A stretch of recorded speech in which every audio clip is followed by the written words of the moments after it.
ఏపీలో కూటమి పాలన వచ్చి నేటితో ఏడాది పూర్తి చేసుకుంది. ప్రస్తుతం సీఎం చంద్రబాబు మీడియాతో మాట్లాడుతున్నారు. ఆ లైవ్ చూద్దాం. సమిక్షేమం ఎన్డీఏకి రెండు కళ్ళు, ఈ రెండు కూడా సమాంతరంగా ప్యారలల్గా ముందుకు తీసుకెళ్తామని చాలా స్పష్టంగా హామీ ఇచ్చాం. అదే సమయంలో సంపద సృష్టిస్తాం, ఆదాయాన్ని పెంచుతాం, పెంచిన ఆదాయాన్ని అభివృద్ధికి సమిక్షేమానికి రెంటికి బ్యాలెన్స్ చేసుకుంటూ ఎక్కడ కూడా ఎలాంటి ఇబ్బంది లేకుండా ఈ కార్యక్రమాలు ముందుకు తీసుకుపోతామని చెప్పాం. అయితే రాష్ట్రంలో ఆర్థిక పరిస్థితులు చూసిన తర్వాత చాలా మంది నాకు ఎన్నికల ముందు అడిగారు, మీరు వస్తే మీరు కనీసం ఈ రాష్ట్రాన్ని మళ్లీ టోటల్గా విధ్వంసం జరిగింది, మీరు దీన్ని రివైవ్ చేస్తారని నమ్మకం మీకుందా, మీకు అనుభవం ఉంది, కానీ అఘాతం చూస్తే మాత్రం చాలా లోతుగా ఉంది, మీరు చేయగలుగుతారని అడిగారు. నాకు వేరే ఆప్షన్ లేదు. ఇన్ని సంవత్సరాలు ప్రజలు ఆదరించారు, ఆశీర్వదించారు. కష్టాలకు వచ్చినప్పుడు కాడు పడేయడం పారిపోవడం కరెక్ట్ కాదు, ఎంత కష్టమైనా చేస్తామనే విధంగా ఆ రోజు చెప్పాను, ఆ డైరెక్షన్లో ముందుకు పోయాను. మేము ఆ రోజు సూపర్ 6 చెప్పాం. ఎన్నికల మేనిఫెస్టో చాలా విషయాలున్నాయి, సూపర్ 6 మేజర్గా హైలైట్ చేశాం. ఆ సూపర్ 6లో అతి కీలకం తల్లికి వందనం. ఆ తల్లికి వందనం ఆ రోజు మేము చెప్పింది చాలా స్పష్టంగా, ఒక ఇంట్లో 2 పిల్లలుంటే ఒకరికే డబ్బులు ఇచ్చి ఒకరికి ఇవ్వకుండా చేస్తే, ఒకరినే ఆ తల్లి చదివిస్తే లేకుంటే అన్ని విషయాలు చూసుకుంటే అది మంచిది కాదు. ఎంతమంది పిల్లలుంటే అంతమంది పిల్లలకి తల్లికి వందనం వర్తింపజేస్తామని చాలా స్పష్టంగా చెప్పాం.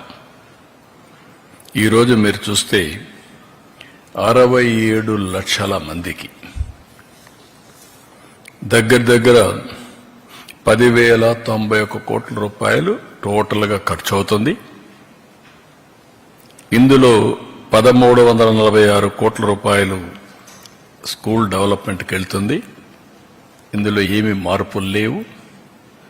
ముందు ఏదైతే ఇచ్చారో అమ్మఒడి, అదే గైడ్ లైన్స్ పెట్టి దానికంటే ఇంప్రూవ్డ్ ఏంటంటే ఎంతమంది పిల్లలుంటే అంతమంది పిల్లలకి ఆ తల్లుల అకౌంట్లో ఆ డబ్బులు వేసే కార్యక్రమానికి శ్రీకారం చుట్టాం.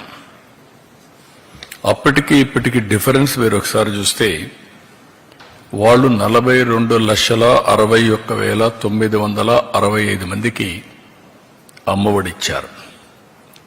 ఈ ప్రభుత్వం 67,27,164 మందికి తల్లికి వందనం ఇస్తున్నాం. తేడా 24,65,199. ఆ రోజు వాళ్ళు ఖర్చు పెట్టింది, తల్లులకు అకౌంట్లో వేసింది 5,540 కోట్లు. ఈ రోజు మేము అకౌంట్లో వేసేది 8,745 కోట్లు. వ్యత్యాసం 3,205 కోట్లు ఒక్క తల్లికి వందనంలో మాత్రం. అందులో ఈరోజు 1,346 కోట్ల రూపాయలు డెవలప్మెంట్కి వెళ్తుంది. టోటల్గా ఖర్చు పెట్టేది 10,091 కోట్ల రూపాయలు తల్లికి వందనం కింద డెవలప్మెంట్ తల్లుల అకౌంట్కి వెళ్లే పరిస్థితి వస్తుంది. 1వ తరగతి 10వ తరగతి అవి కూడా క్యాలిక్యులేషన్లు తీసుకున్నాం, జీవో ఇష్యూ చేశాం. అడ్మిషన్స్ కాలేదు, అడ్మిషన్స్ అవుతానే వాళ్ళ అకౌంట్ కూడా తల్లుల అకౌంట్కి డబ్బులు వెళ్తుంది. ఇంకొక పక్కన తల్లి లేని పిల్లలకి, వారికి తండ్రికి కానీ లేదంటే ఎవరైతే గార్డియన్గా ఉంటారో వాళ్ళ అకౌంట్కి వేస్తున్నాం. అనాథ పిల్లలుంటే జిల్లా కలెక్టర్ నిర్ధారించినటువంటి పథకం ప్రకారం వాళ్ళ అకౌంట్లో వేసి వాళ్ళకి హెల్ప్ చేస్తాం. ప్రైవేట్ అన్ఎయిడెడ్ పాఠశాల చదివితే 76,000 మందికి కూడా వర్తింపజేశాం.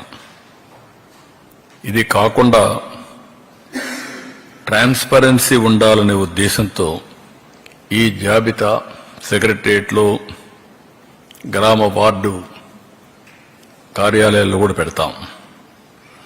ఎక్కడైనా సరే ఇబ్బందులున్నా లేకుంటే సాంకేతిక సమస్యలున్నా ఇమ్మీడియట్గా రిపోర్ట్ చేస్తే అవన్నీ కరెక్ట్ చేసి మళ్ళీ అలాంటి వారికి కూడా సహాయం చేయడానికి, ఫిర్యాదులను తీసుకోవడానికి జూన్ 26 వరకు టైం కూడా పెట్టాం. 30వ తారీఖు తుది జాబితా పెట్టి అక్కడి నుంచి ఇవన్నీ కూడా అమలు చేస్తాం.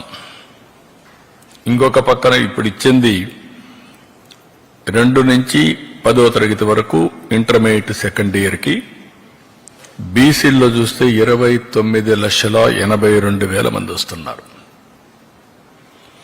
ఇంకొక పక్క ఎస్సీల్లో 11,76,000 మంది వస్తున్నారు. ఎస్టీలు 4,26,000 మంది వస్తున్నారు. మైనారిటీలు 66,500 వస్తున్నారు. ఈడబ్ల్యూఎస్ విద్యార్థులు 8,44,000 మంది ఎకనామికలీ బ్యాక్వర్డ్ అగ్ర కులాలకు సంబంధించిన వ్యక్తులు వస్తున్నారు. ఒక బిడ్డ, 2 గాని 3 గాని 4 కూడా ఇచ్చాం. ఇది మీరు చూస్తే 18,55,760 మంది తల్లులకు ఒకే బిడ్డ, వాళ్ళకి యాజ్ ఇట్ ఈజ్ ఇస్తున్నాం. 14,55,322 మంది తల్లులకి 2 బిడ్డలు. ఇది 29,10,644. 2,10,684 మందికి 3 పిల్లలు. ఇది 6,32,052 మందికి ఇస్తున్నాం. 20,053 మందికి 4 పిల్లలు, అంటే 80,212 మందికి వీళ్ళకి కూడా ఇస్తున్నాం. ఏ మాట అయితే నేను చెప్పానో ఆ మాట ప్రకారం, ఒక పద్ధతి ప్రకారం, ఒక మాటలో చెప్పాలంటే ఇది ఒక పాపులేషన్ మేనేజ్మెంట్కి ఒక ముందడుగు. నిన్నే జపాన్లో చూసాం, 9 మిలియన్ హౌసెస్ ఆర్ వేకెంట్.